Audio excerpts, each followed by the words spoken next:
बिस्मिल्लाहिर्रहमानिर्रहीम। Dear students, उम्मीद करता हूँ कि आप सब खैर आफियत से होंगे। आज हमारा एटॉमिक स्ट्रक्चर का नेक्स्ट लेक्चर है इलेक्ट्रॉनिक कन्फिग्रेशन का। स्टूडेंट, ये ऐसा टॉपिक है कि नम्स और एमडी में यहाँ से कंफर्म क्वेश्चन आता है। ठीक है, एक ये टॉपिक है और इसके बाद एक छोटा सा टॉपिक और है हाइड्रोजन स्पेक्ट्रम वाला। तो कोशिश की है कि डिटेल के अंदर आपको सारी चीज़ें बताई जाएं। ठीक है, इससे पहले लेक्चर भी हमने काफ़ी डिटेल में डिस्कस किए, जितने ऑलमोस्ट पॉइंट बनते हैं तो हमने उनके अंदर लिखे हैं। तो आप जब डिफरेंट बोर्ड की बुक से आप इनको रीड करेंगे ना और आप अपने नोट्स के साथ उनको मैच कीजिएगा तो आपको ये लगेगा कि आपने चारों पांचों जो बोर्ड हैं हमारे उन सब की बुक से ये चीज़ें लिखी हुई हैं। ठीक है, तो ये ऐसा नहीं होता। एंटी टेस्ट में तो आपको पता है कि कोई वो कोर्स आउटलाइन है, कहीं से भी आपने नॉलेज इकट्ठा करना है। तो हमने तो एफएससी के अंदर भी सारी चीज़ें जो है ना वो डिफरेंट बोर्ड की बुक की कंबाइन करके बताते हैं। तो ये तो फिर भी एंटी टेस्ट है, तो इसमें भी जाहिर इसी तरह बता रहे हैं। और इसमें आपको एक्स्ट्रा चीज़ें भी मिलेंगी जब आप इन लेक्चर्स को देखेंगे, पढ़ेंगे, समझेंगे, तो फिर इंशाल्लाह आपको पता चलेगा। और इनके रेलिवेंट जितने एमसीक्यू हैं, तो हाइड्रोजन स्पेक्ट्रम वाला हमारा नेक्स्ट लेक्चर होगा, उसके बाद इंशाल्लाह एमसीक्यू डिस्कस करेंगे। देखिए, सबसे पहले electronic configuration. Student, one of most important topic इस चैप्टर में एटॉमिक स्ट्रक्चर जो है, क्वांटम नंबर और इलेक्ट्रॉनिक कन्फिग्रेशन कंफर्म क्वेश्चन आते हैं। यानी कोई नम्स एमडी कैड का पेपर ऐसा नहीं है कि जब यहां से क्वेश्चन ना आए। ठीक है, तो आपने बड़ी अच्छी तरह से करना है। देखिए, इलेक्ट्रॉनिक कन्फिग्रेशन क्या होती है? Arrangement of electrons, arrangement of electrons in subshells या इन ऑर्बिटल्स अराउंड द न्यूक्लियस। ठीक है, या शेल्स एंड सब शेल भी कह सकते हैं। देखें, शेल्स जो होते हैं ना, तो शेल के अंदर होते हैं सब शेल के अंदर होते हैं ऑर्बिटल। इलेक्ट्रॉन जो बेसिकली होते हैं they are present in orbitals. ठीक है, अब इसमें न्यूक्लियस के अराउंड इलेक्ट्रॉन्स का जो अरेंजमेंट है ना, उसको हम क्या कहते हैं? Electronic configuration. देखें, इसमें ना एस के अंदर मैक्सिमम जो सब शेल है कितने इलेक्ट्रॉन्स आते हैं? 2। पी के अंदर कितने आते हैं? 6। डी के अंदर कितने आते हैं? 10। और एफ के अंदर कितने आते हैं? 14। ठीक है, अब student, electronic configuration different way में बच्चों को सिखाई जाती है। मुझे जो आसान लगता है और जो मैं अक्सर बच्चों को क्लास में बताता हूँ और वो बहुत इफेक्टिव भी है, मैं उस मेथड से आपको बताता हूँ। तो वो टेक्निक आपने याद रखनी है। वो टेक्निक अगर आपने याद रख ली तो इलेक्ट्रॉनिक कन्फिग्रेशन लिखना आपके लिए बहुत आसान हो जाएगा। ठीक है, जिस तरह देखें, ये जो एस है ना, एस से आप याद कर लें स्कूल। ठीक है, एस से क्या याद रखेंगे? स्कूल। पी से आप याद रख लें पब्लिक। डी से आप याद रख लें डिवीजन। और एफ से याद रख लें फेडरल। ठीक है, आपने फर्स्ट ईयर में भी देखा होगा, उसमें भी मैंने बताया हुआ है। तो वो वैसे बॉक्सेस लगा के उसको भी एरो डायगोनल में लिख सकते हैं, लेकिन ये है कि मैं ना इस तरह से आपको एक टेक्निक बताता हूं। आपने रफ वर्क में इसको लिख लेना है। लिखने के बाद ना यहां से जो भी क्वेश्चन आएगा वो सॉल्व आप कर लेंगे। ठीक है, इश्यू नहीं होगा। देखें, जिस तरह सबको रिपीट करना है, ये स्कूल, फिर स्कूल, दो बार। ठीक है, उसके बाद ये पब्लिक और फिर स्कूल। ठीक है, ये 2 बार हो गया, स्कूल स्कूल पब्लिक स्कूल। फिर से यहां पे नाम लिख लेते हैं, यहां पे नीचे चले मैं लिख लेता हूं पब्लिक स्कूल। ठीक है, दो बार रिपीट करना है, school school public school public school. फिर इसके बाद डिवीजन पब्लिक स्कूल, फिर इसको भी 2 बार, डिवीजन पब्लिक स्कूल। देखें, ये टेक्निक याद करने की नहीं तो ये मिक्सअप हो जाएंगे। ठीक है, तो ये 2 बार हो गया, स्कूल स्कूल, फिर public school division public school division public school. ठीक है, फिर उसके बाद फेडरल डिवीजन पब्लिक स्कूल, और ये भी 2 बार, फेडरल डिवीजन पब्लिक स्कूल।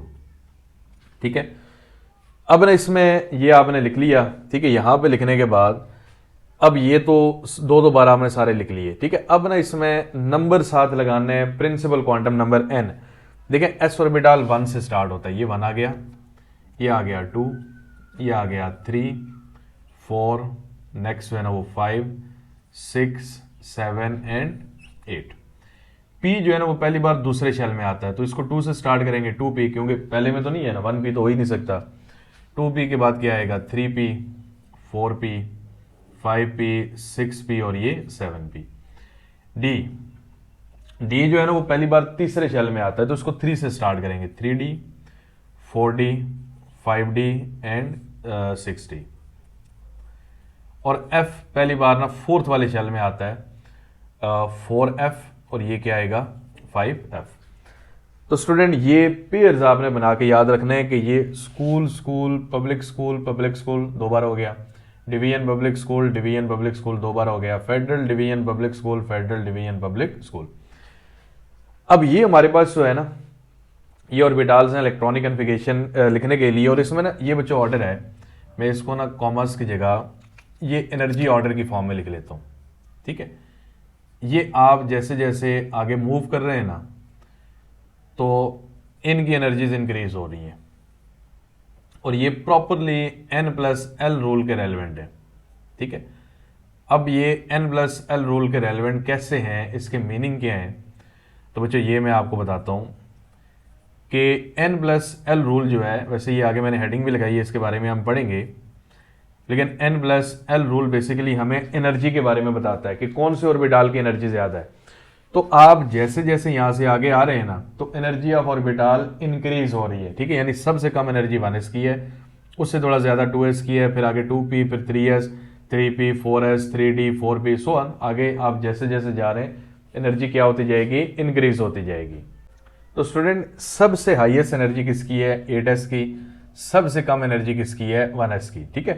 तो आप ना इनके ऊपर n+l रूल भी अप्लाई कर सकते हैं। अब देखें यहां से एक क्वेश्चन ये आता है, ये मैं एंड पे आपको बताऊंगा कि when 6d orbital is completely filled the next electron will be added in dash orbital, लिखा होगा 8s, 7p, 5f, 7s, तो वो 6d के पास कौन सा है, 7p। इसी तरह वो कहता है कि 3d या 4s फिल हो जाएगा, फिर इलेक्ट्रॉन किस में ऐड करेंगे, 3d में। तो ये जब ऑर्डर आपको याद होगा तो फिर ये आप एमसीक्यू कर पाएंगे, अदरवाइज आप ये एमसीक्यू नहीं कर सकते, ठीक है। ये मैं एंड में आपको क्वेश्चन लिखूंगा। फिर इसी तरह अगर आपसे कोई कहता है कि जब 7s कंप्लीटली फिल्ड होगा तो नेक्स्ट इनकमिंग इलेक्ट्रॉन कहां पे ऐड होगा, तो वो 5f में। एक तो इस वे में यहां से क्वेश्चन आता है, ठीक है। दूसरा देखें कैसे n+l रूल के रेलिवेंट है ना, कि n+l रूल बेसिकली ये हमें बताता है एनर्जी ऑफ ऑर्बिटल, यानी जो एनर्जी होती है ना, energy of orbital is equal to n यानी प्रिंसिपल क्वांटम नंबर, l यानी एजिमुथल क्वांटम नंबर, ठीक है। यानी ये क्वांटम नंबर आपने प्रीवियस लेक्चर में हमने पढ़ा हुआ है, n प्रिंसिपल है, l कौन सा है, एजिमुथल क्वांटम नंबर है। अब स्टूडेंट फॉर एग्जांपल एक ना मैं आपको एग्जांपल देता हूं जी, कोई से 2 ऑर्बिटल निकाल लेते हैं, 4s और 3d, एक 4s है दूसरा 3d है। इलेक्ट्रॉन अबव प्रिंसिपल के रेलिवेंट उसमें ऐड करते हैं जिसकी एनर्जी कम होती है।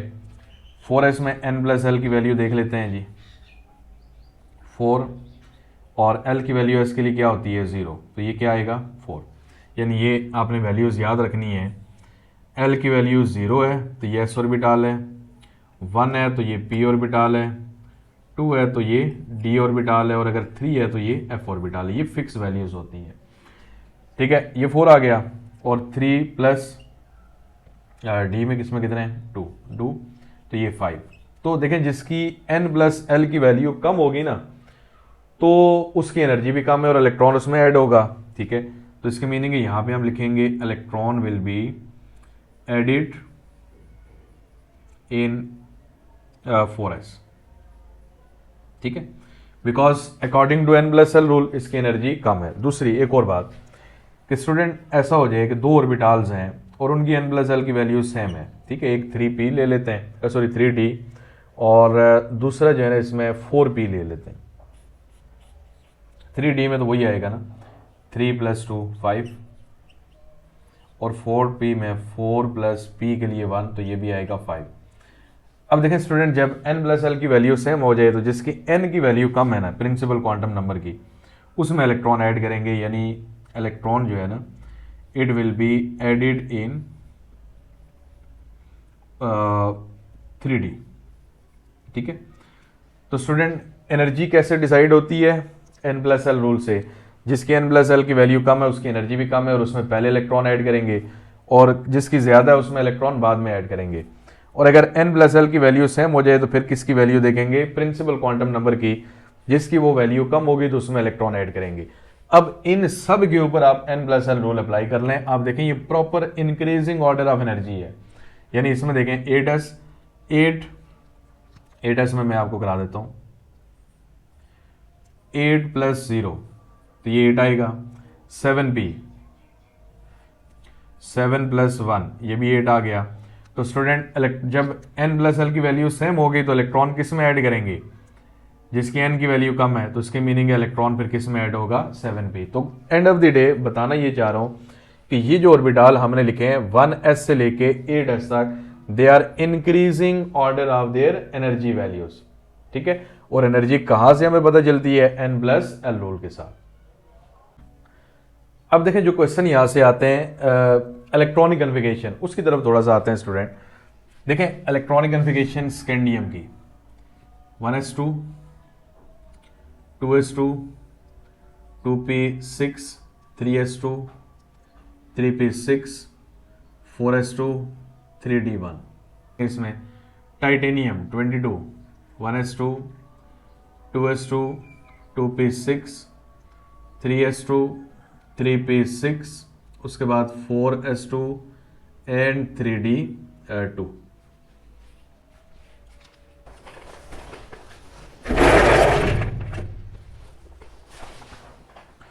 उसके बाद स्टूडेंट क्रोमियम 24, ये थोड़ा गौर से देखिएगा 1s2 2s2 2p6 3s2 3p6 4s2 20 electron हो गए और 3d3 बल्कि 4। अब देखें 4s और 3d में एनर्जी का डिफरेंस बहुत इस्तेमाल होता है। ठीक है, ये बच्चे अक्सर यहाँ पे मिस्टेक करते हैं। तो एनर्जी डिफरेंस इस्तेमाल है, एक इलेक्ट्रॉन 4s से जो है ना वो कहाँ पे चला जाता है? 3d में।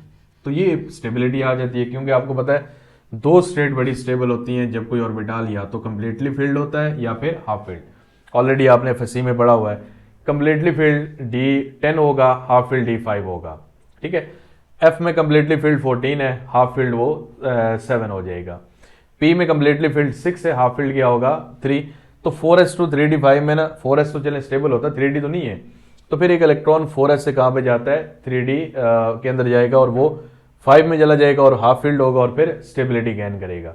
तो ये अब नॉर्मल कन्फिग्रेशन होती है क्रोमियम में और फिर कॉपर के अंदर। ठीक है, नेक्स्ट स्टूडेंट क्रोमियम प्लस 3। एक और बात है यहां से आपने स्टूडेंट याद रखनी है। देखिए यहां तक तो सारा इसी तरह होगा। ठीक है, ये 3p6 तक बिल्कुल आपने एज इट इज लिखना है। अब ये बात थोड़ा कान खोल के सुननी है।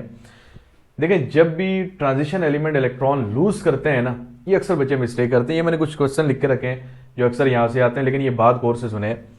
जब भी ट्रांजिशन एलिमेंट इलेक्ट्रॉन लूज करते हैं तो पहले एस में से सारे इलेक्ट्रॉन निकालने। डी पहले लूज नहीं करता, पहले कौन लूज करता है? एस। अगर क्रोमियम प्लस 3 है तो 4s होगा 0, या इसको ना ही लिखें तो भी ठीक है। और 3d में 2 इलेक्ट्रॉन यहां से गए, बल्कि एक यहां से गया और 2 यहां से, तो 3d क्या आएगा? 3। यानी आपको बताना ये चाह रहा हूं कि देखें अगर आपको कोई कहता है कि स्कैंडियम प्लस 3 है, 2 s में से निकलेंगे, एक d में से, पहले s में से निकालने पर d में से। अगर स्कैंडियम प्लस 1 है तो 4s1 3d1 होगा। अगर स्कैंडियम प्लस 2 है 4s0 3d1 होगा। अगर स्कैंडियम प्लस 3 है तो फिर 3d भी 0 होगा। ठीक है, यानी ये बात माइंड में रखेंगे, पहले हमेशा कहां से इलेक्ट्रॉन निकालने हैं? सारे s में से, फिर उसके बाद किस में से निकालेंगे? d में से। फिर इसी तरह कॉपर 29। स्टूडेंट यहां तक तो इसी तरह होगा। 3p6 ये 18 इलेक्ट्रॉन हो गए, 4s2 20 और 3d9 29। लेकिन फिर वो बात स्टेबिलिटी वाली है, तो ये एक इलेक्ट्रॉन यहां से इधर जाएगा, 4s1 3d10। तो अब देखें इसमें स्टेबिलिटी आ गई है, तो ये इसकी इलेक्ट्रॉनिक कन्फिगरेशन है। बाकी सारा सीधा ही है। कॉपर और क्रोमियम 3d सीरीज में इन दो में थोड़ा चेंज आता है। फिर उसके बाद कॉपर प्लस 2। ठीक है, एटॉमिक नंबर स्टूडेंट 29 ही है, तो 3p6 20 हो गए, 4s और 3d। देखें प्लस 2 है ना, एक इलेक्ट्रॉन तो s में से गया, ये 0 हो गया, एक फिर d में से चला जाएगा और 3d 9। फिर जिंक +2, तो पहले जिंक की लिख लेते हैं, 30 एटॉमिक नंबर होता है, ठीक है। पहले अगर मैं कहता हूँ जिंक है 3p6 4s2 3d10, ये तो आ गई जिंक की। +2 चार्ज है, ठीक है, तो +2 के मीनिंग है कि 2 इलेक्ट्रॉन आपने निकालने हैं, तो वो फिर इसमें से निकलेंगे 4s0 और 3d क्या आएगा 10 आ जाएगा, ठीक है। तो बहरहाल स्टूडेंट इलेक्ट्रॉनिक कन्फिगरेशन इन्हीं को यूज़ करते हुए आप देखें ना, सबसे पहले 1s लिखा, जब ये कम्प्लीटली फिल हो गया, फिर 2s लिखा, वो फिल हो गया, फिर 2p, फिर उसके बाद 3s 3p 4s 3d, यानी इसी ऑर्डर के अंदर आपने लिखना है। अगर आपको यूरेनियम का लिखना पड़ जाए वो भी इसी ऑर्डर में होगा, किसी का भी आप लिखना चाहें तो वो लिख सकते हैं। अब ना स्टूडेंट यहाँ से कुछ क्वेश्चन जो आते हैं, कुछ यहाँ से बताता हूँ, कुछ एंड पे बता दूंगा। देखें, total number of D electron, कोई एक ना किसी को एज एग्जाम्पल हम ले लेते हैं और उसी को डिस्कस कर लेते हैं। किसको करें, जिंक को कर लेते हैं या कापर को कर लें, ठीक है, चले जिंक लिख लेते हैं, Zn+2 ही लिख लेते हैं। Total number of D electron in Zn+2, ठीक है। मैं यहाँ से इसकी सारी इलेक्ट्रॉनिक कन्फिगरेशन लिखता हूँ, 1s2 2s2 2p6 3s2 3p6, 2 4 6 10 12 18 20 और 10 30 और 2 निकल गए, ठीक है। Total number of D electron, सारे डी इलेक्ट्रॉन उसने पूछे हुए हैं। देखिए इसमें एक ही है 3d है, बाकी और कोई भी डी नहीं है, तो डी इलेक्ट्रॉन स्टूडेंट कितने आ गए 10, ठीक है। अगर इसमें होता 3d के साथ ना 4d भी होता 5d भी होता तो हम d के सारे इलेक्ट्रॉन काउंट कर लेते, ठीक है। एक ये क्वेश्चन आता है कि भाई ये आपके पास एक एलिमेंट है, इसमें ना टोटल नंबर ऑफ फलां इलेक्ट्रॉन बता दें, यानी वो कहता है total number of p electron बताएं। देखें 2p है 6 और 3p है, तो वो 6 कितने हो गए 12। अगर वो आपसे कहता है कि total number of s electron बताएं 2 4 6, ठीक है। फिर समटाइम वो यूं भी कह सकता है कि total number of p electron which are present in second shell, ठीक है, या l शेल कह ले। देखें एक 2p है एक 3p है, टोटल p तो 12 हो गए, लेकिन सेकंड शेल में p कितने 6 है, ठीक है। तो ये इलेक्ट्रॉनिक कन्फिगरेशन अगर आपने लिखी है सही तरह से तो ये आप बता सकते हैं।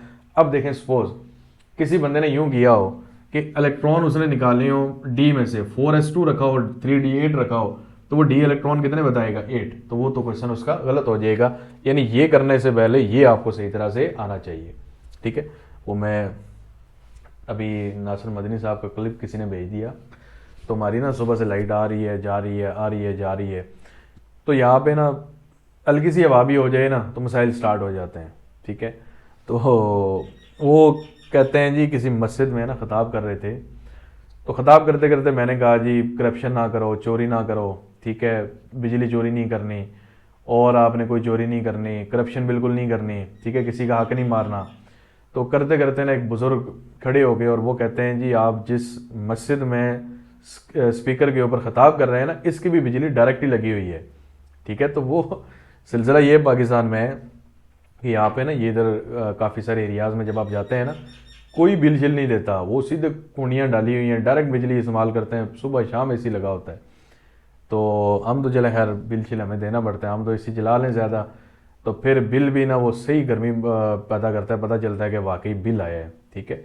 तो बहरहाल उसके बाद total number of unpaired electron in D, देखें हम बात कर रहे हैं जिंक की, D10 है ना, तो स्टूडेंट आप यूँ लिखेंगे 3d है 3dxy 3dxz 3dyz 3dx² minus y² और फिर 3dz², ठीक है। अब ना ये 10 इलेक्ट्रॉन है 1 2 3 4 5, पहले सब में एक एक इलेक्ट्रॉन ऐड करेंगे, फिर ये 6 7 8 9 10, तो इसमें तो स्टूडेंट सारे पेड ही हैं ना, 2 2 इलेक्ट्रॉन है, तो total number of unpaired electron 0, ठीक है।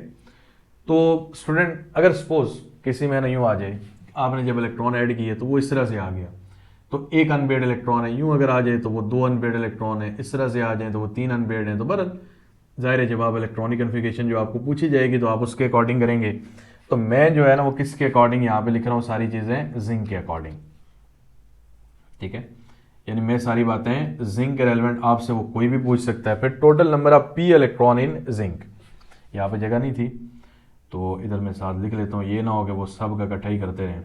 Total number of p electron, तो देखें 6 इसमें 3 पे और 6 इसमें 12, ठीक है, तो अगर स्टूडेंट वो आपसे कहता कि total number of P electron in third shell, तो वो कितने हैं? 6 है। फिर वो अगर कहता कि सेकंड शेल, तो वो कितने हैं? 6 है। लेकिन उसने कहा कि total number of P electron, उसने मेंशन नहीं किया, तो 12 हो गए। Total number of S electron, ठीक है, वो भी Zn+2 में। तो स्टूडेंट एस इलेक्ट्रॉन कितने हैं? 2, 4 and 6। Unpaired electron in Zn+2 and copper, ठीक है। अनपेयर्ड इलेक्ट्रॉन इन जिंक+2 के अंदर तो हो गए 0। कॉपर+2 स्टूडेंट 3d9 है, तो 3d9 की मीनिंग है कि एक इलेक्ट्रॉन इससे कम हो जाएगा, तो इसमें ना एक अनपेयर्ड इलेक्ट्रॉन आएगा, ठीक है। ये आप लिख के बता सकते हैं। डी इलेक्ट्रॉन इन Zn+2, तो Zn+2 में डी इलेक्ट्रॉन कितने हैं? जिंक की ये लिखी हुई है 10, ठीक है।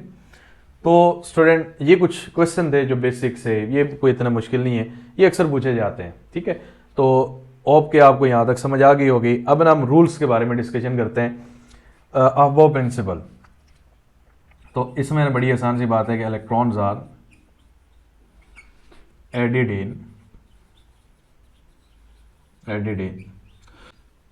Atomic orbitals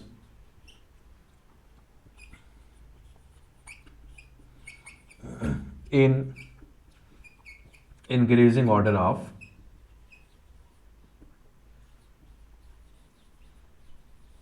energy values. देखिए इसकी क्या मीनिंग है कि सबसे पहले उन इलेक्ट्रॉन उन ऑर्बिटल में ऐड करते हैं जिनकी एनर्जी कम है, तो फिर उसे हायर वाले में, यानी ये ऑर्डर है, ठीक है, इस ऑर्डर में इलेक्ट्रॉन को ऐड करते हैं। तो ये बेसिकली n+n रूल इसी के अंदर ही आता है। वो एनर्जी फाइंड करके देता है और ये कहता है कि सबसे पहले कम एनर्जी वाले में इलेक्ट्रॉन ऐड करें, फिर उससे हायर, फिर उससे हायर, यानी पहले 1s में, फिर 2s में, फिर 2p में और फिर 3s में। तो वैसे एक एग्जांपल में लिखवा देता हूँ, लिखवाने की ज़रूरत तो नहीं है, कोई सा लिख लें, मैग्नीशियम लिख लेते हैं, ठीक है। अभी ये आपके सामने एग्जांपल है, 1s2, 2s2, 2p6 और 3s2, ठीक है। और जैसे जैसे आप यूँ आगे जा रहे हैं तो इन ऑर्बिटल की जो एनर्जी है ना वो क्या हो रही है? इंक्रीज। तो पहले आप लोअर एनर्जी वालों को कम्प्लीटली फिल करेंगे, जितने उनमें इलेक्ट्रॉन आते हैं वो ऐड करेंगे, फिर उसके बाद किस में ऐड करेंगे? हायर में, ठीक है। तो ये तो हराना चाहिए सबको। Pauli's exclusion principle, student FSc में डेफिनेशन आपने की है, वैसे रिवीजन के लिए मैं लिख देता हूँ, no two electrons in an orbital can have same values for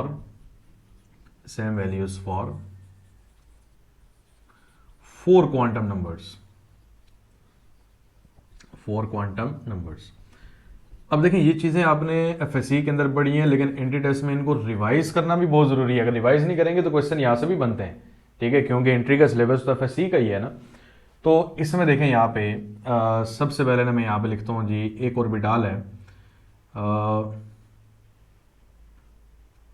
4s लिख लेता हूँ, ठीक है, इसमें 2 इलेक्ट्रॉन्स हैं। देखें n की वैल्यू क्या है? 4। s के लिए l की वैल्यू क्या होती है? 0। मैग्नेटिक क्वांटम नंबर भी क्या होगा? 0, ठीक है। और स्पिन क्वांटम नंबर यहाँ पे लेट्स से मैं कहता हूँ एक इलेक्ट्रॉन क्लॉकवाइज मूव कर रहा है और दूसरा जो इलेक्ट्रॉन है वो एंटी क्लॉकवाइज है, तो दूसरा इलेक्ट्रॉन भी तो उसी ऑर्बिटल में है, 4 है, l उसमें भी 0 है, क्योंकि सेम ऑर्बिटल है ना, सारी वैल्यूज सेम होंगी, m भी 0 है, स्पिन क्या होगी? -1/2। देखें 3 क्वांटम नंबर सेम है, प्रिंसिपल भी, अजीमुथल भी, मैग्नेटिक भी, पहले तीन, लेकिन स्पिन क्वांटम नंबर क्या है? डिफरेंट, ठीक है। तो एक ऑर्बिटल के अंदर 2 इलेक्ट्रॉन होते हैं मैक्सिमम, उन 2 इलेक्ट्रॉन्स के 3 क्वांटम नंबर हमेशा सेम होते हैं, वो कभी चेंज नहीं हो सकते, लेकिन चौथा क्वांटम नंबर वो कभी भी सेम नहीं होगा। बेसिकली ये बताना ये चाह रहा है, एक ऑर्बिटल में 2 इलेक्ट्रॉन होते हैं, उनकी स्पिन हमेशा क्या होती है? अपोजिट। ये इसका मेन पॉइंट है, ठीक है। यानी ना वो दोनों क्लॉकवाइज में रह सकते हैं, ना दोनों एंटी क्लॉकवाइज में, एक क्लॉकवाइज और दूसरा एंटी क्लॉकवाइज, ठीक है। उसके बाद स्टूडेंट हंस रूल। हंस रूल क्या बताता है कि अगर आपके पास डी जनरेट ऑर्बिटल है ना, मैं अब इसकी डेफिनेशन नहीं लिख रहा, एफएससी में देख लें, तो इलेक्ट्रॉन्स जो है ना वो क्या होता है कि डिफरेंट ऑर्बिटल में सेम स्पिन के साथ ऐड होते हैं, rather in same orbital with different spin, ठीक है। मैं इसको ना यहाँ पे लिख के आपको बताता हूँ।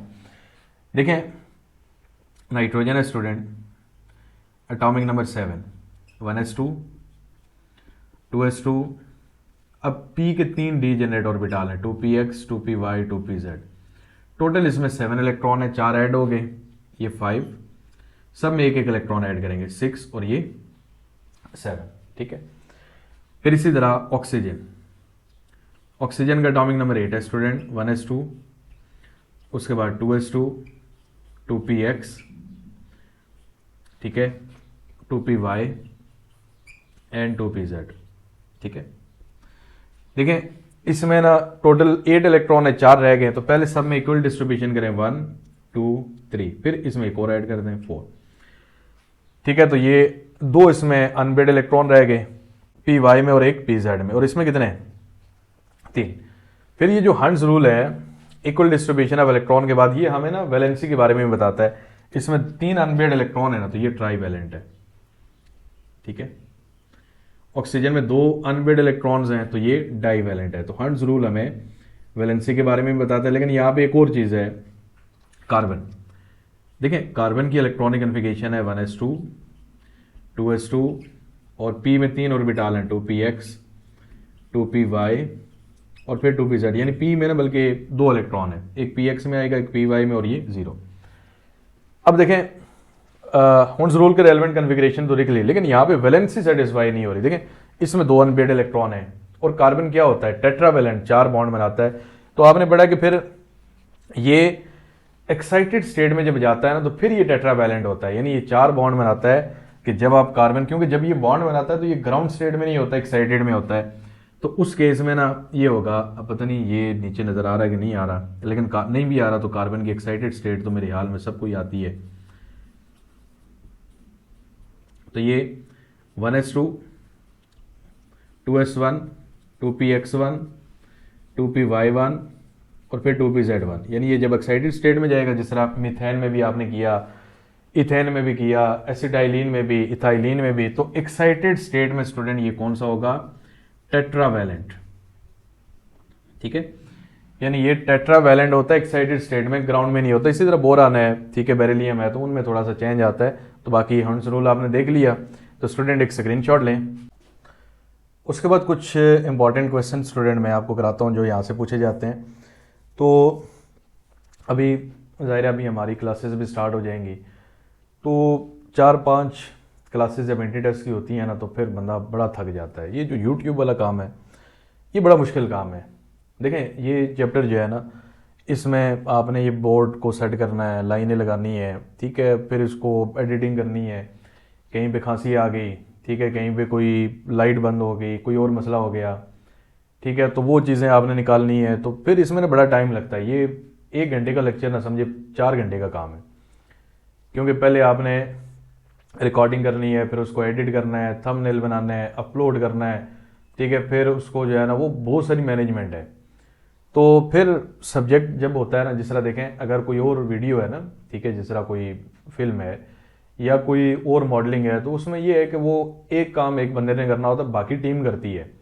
ये मुसीबत ऐसी है कि इसमें ना रिकॉर्डिंग भी आपने खुद करनी है, कैमरे भी आपने खुद सेट करने हैं, लाइटें भी खुद लगानी है, खुद एडजस्ट करनी है, फिर उसके बाद ना रिकॉर्ड भी खुद करने के बाद एडिट भी खुद ही करना है, कोई और तो नहीं कर सकता। यहाँ पे क्या इसमें एडिटिंग है वो मैं ही जानता हूँ।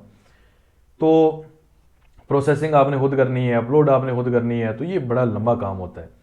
तो ये जो बंदा बिल्कुल वेला हो ना, कोई काम ना हो, आजकल तो समर वेकेशन है, छुट्टियाँ हैं, तो मैं ना अपलोड कर रहा हूँ। अब जैसे ही 3 जून से ना या 4 जून से क्लासेस स्टार्ट हो जानी है, तो ये तो मैं काफ़ी पहले रिकॉर्ड कर रहा हूँ, तो फिर उसके बाद ना बड़ा मुश्किल हो जाता है डेली अपलोड करना। तो बरन इंशाल्लाह कोशिश करेंगे। देखें एक क्वेश्चन है इसमें ना जो यहाँ से आता है valence shell electronic configuration. Student अगर 1A है ना, तो उसकी valence shell electronic configuration NS1 है। अगर 2A ग्रुप है उसकी वैलेंस सेल इलेक्ट्रॉनिक कन्फिगरेशन है NS2। 3A ग्रुप है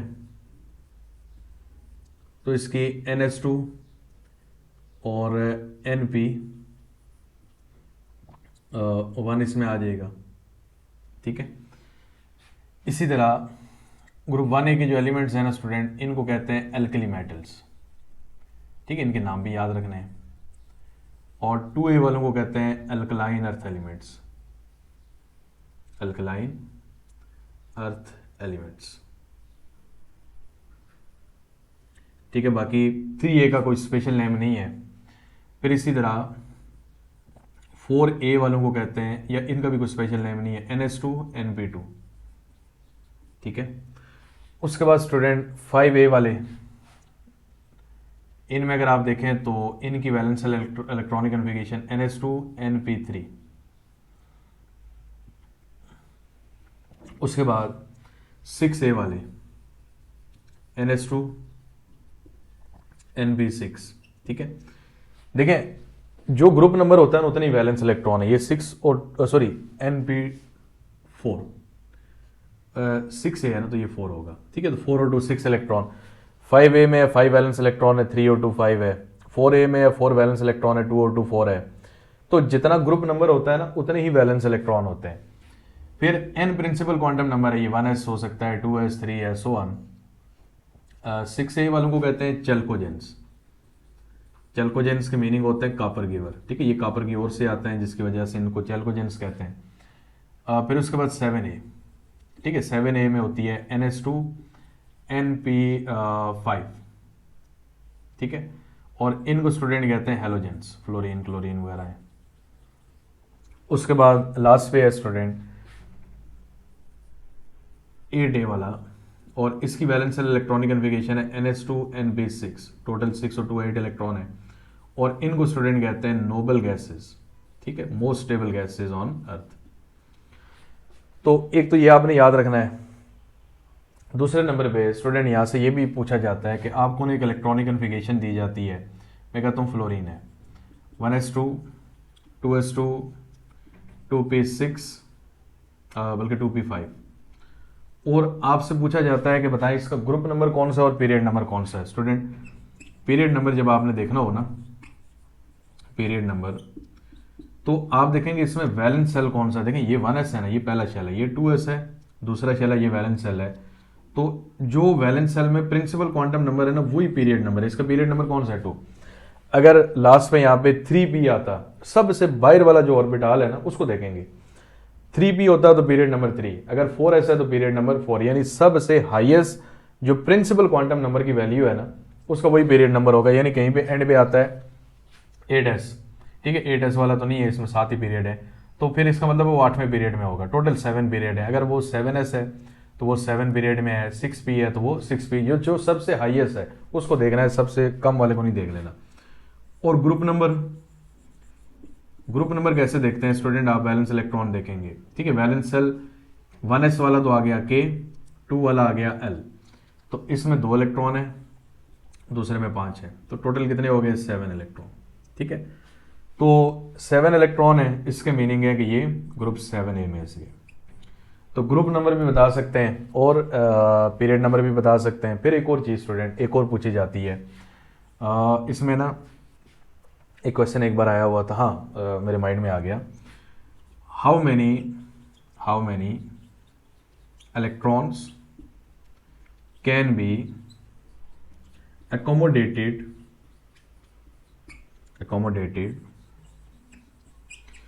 in 2d ऑर्बिटल, यानी 2d ऑर्बिटल में मैक्सिमम कितने इलेक्ट्रॉन आएंगे। तो स्टूडेंट एकदम से बंदा सोचता है ना कि 10 इलेक्ट्रॉन आएंगे, तो ऐसा नहीं है। देखें आप भी सोच के बताएं कि जो ऑर्बिटल 2d है ना ये एग्जिस्ट ही नहीं करता, ठीक है। यानी हम यहाँ पे लिखेंगे इट डज नॉट एग्जिस्ट। क्यों, देखिए ये आपके सामने लिखा हुआ है कि ये जो D है ना ये पहली बार कौन से तीसरे शेल में आता है, 3D से स्टार्ट होता है, तो 2D वाला तो है ही नहीं। इसी तरह अगर आपसे वो पूछे कि 2F है, यानी F कहाँ से स्टार्ट होता है, 4 चौथे शेल में आता है, तो इसलिए फिर ये भी ध्यान रखना है। यानी वो ट्रिकी चीज़ है ना, हम D देखते हैं डायरेक्ट 10 इलेक्ट्रॉन लगा दिए, लेकिन ये भी तो देखना है कि 2D है भी है कि नहीं है, ठीक है। जिस तरह 1p नहीं हो सकता, 2D नहीं हो सकता, 3F नहीं हो सकता, तो ये कुछ बातें आपने माइंड में रखनी है, ठीक है। और इसके बाद एक और चीज़, ये पहले भी मैंने बताई थी कि एक एटॉमिक ऑर्बिटल में मैक्सिमम कितने इलेक्ट्रॉन आते हैं, 2 इलेक्ट्रॉन, ठीक है। यानी वो MCQ आता है ना, N atomic orbital can have maximum electron, option होंगे 2 6 10 या 14। तो हमारे माइंड में आता है कि ये एटॉमिक ऑर्बिटल सब चल रहे हैं, तो डायरेक्ट हम टिक लगाते हैं ये 14 है, ठीक है। ऐसा नहीं है। एटॉमिक ऑर्बिटल मीन P के 3 ऑर्बिटल हैं, D के 5 हैं, F के 7 हैं, तो सब के अंदर मैक्सिमम 2 इलेक्ट्रॉन आते हैं, उससे ज़्यादा नहीं आ सकते। तो बहरहाल एमसीक्यू करेंगे स्टूडेंट, तो मैं फिर इनके बारे में और डिस्कशन करूंगा, क्योंकि मेन जो है ना वो आपने एमसीक्यू की प्रैक्टिस करनी है, ठीक है। तो ज़्यादा से ज़्यादा उन पे फोकस करना है। कोई भी मार्केट से बुक ले लें, उनके में से एमसीक्यू सॉल्व करें। जितना आप एमसीक्यू सॉल्व करेंगे तो इंशाल्लाह उतनी बेहतर आपकी तैयारी होगी। तो स्टूडेंट इसका एक स्क्रीनशॉट ले लें। तो देखें जितनी बातें हमने डिस्कस की हैं, कोई भी पॉइंट पूछना हो तो आप पूछ सकते हैं, तो इंशाल्लाह आपको आंसर किया जाएगा।